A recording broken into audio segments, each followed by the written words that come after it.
Have you been scouring the internet for answers? Are you asking questions about cutting and bulking? Perhaps the question is, how long should you cut for? How long should you bulk for? Well, if that is your question, you've landed on the wrong video. This video is going to be about the Industrial Revolution.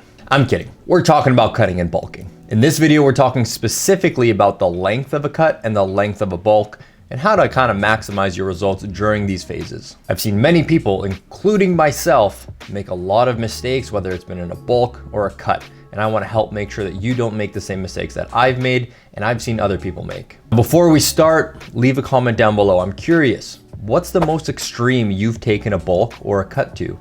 What was your starting weight and what was your ending weight? Let me know in the comments. All right, let's jump into the video.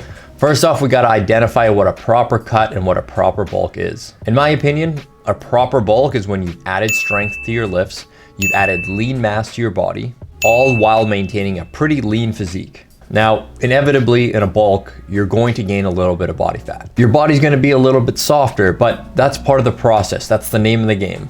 The mental hurdle of carrying a little bit more body fat during this phase is what I find to be the hardest part. But there's great payoff at the end if you see it through.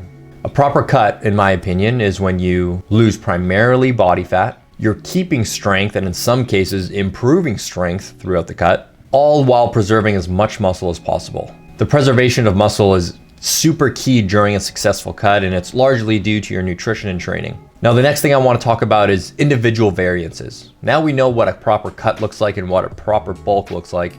Now let's talk about how it looks different for everybody. I think the most important thing to consider, whether you're deciding to start a cut or a bulk, is to consider which one of those phases you have spent the least amount of time in. If you're a person who's always been in a cut, always trying to lose weight, then a bulk would be the right play for you. And vice versa. If you're someone who's always been in a perma bulk, then maybe doing a little bit of a cut would be a good idea for you. Naturally, we tend to gravitate towards things that we're comfortable with, that we like, and therefore we always kind of stay in these specific phases, never venturing off into the other one. And trust me, both phases can feel very uncomfortable.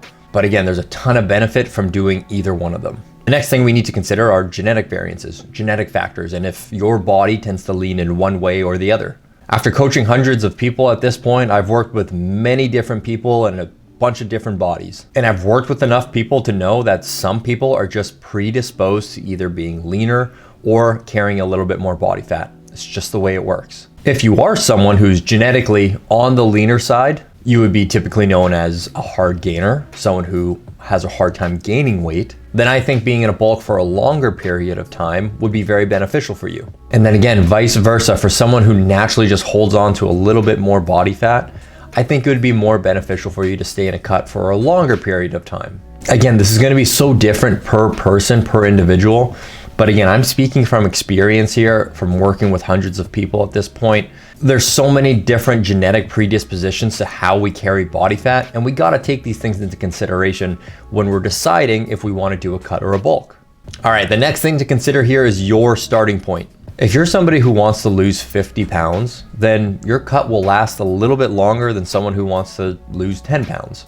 That's a lot of weight to cut. 50 pounds is a lot of weight to cut, and it's going to take some time. For someone who wants to lose 50 pounds, I don't see an issue being in a cut for 6, 8, 12 months, as long as everything is done appropriately. Your starting point will play a large role in whether the advice is to be in a cut or bulk for a certain amount of time.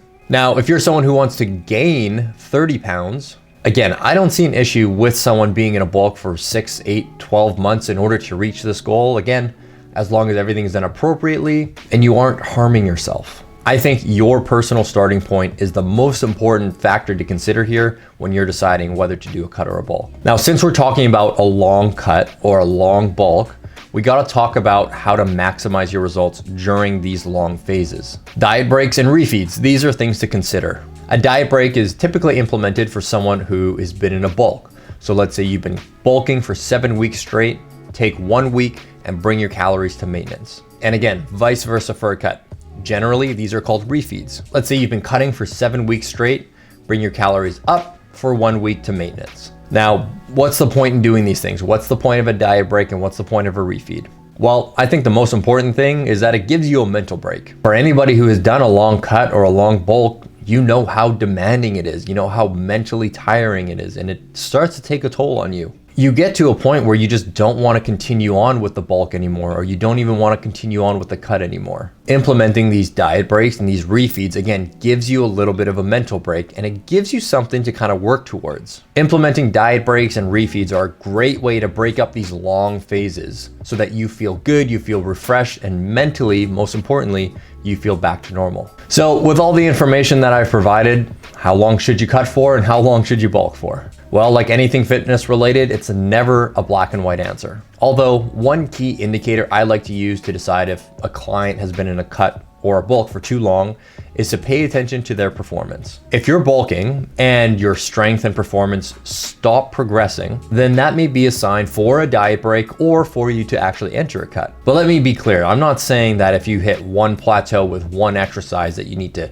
jump ship and go the other way. I'm saying if all of your lifts across the board have stopped progressing for the last 2 to 3 weeks, then that's probably a good sign for you to implement a diet break or again, go into the cut.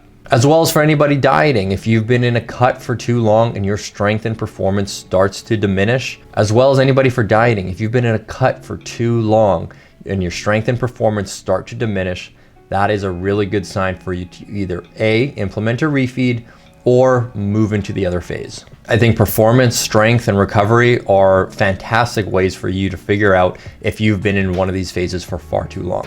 Now, I hope you found this video helpful and you're able to decide if you should do a cut or if you should do a bulk. Remember to like, comment, and share this video with a friend. Maybe you've got a friend who's been in that perma bulk and they're ready for a cut. So if you're the friend who received this video, well, it might be time to cut.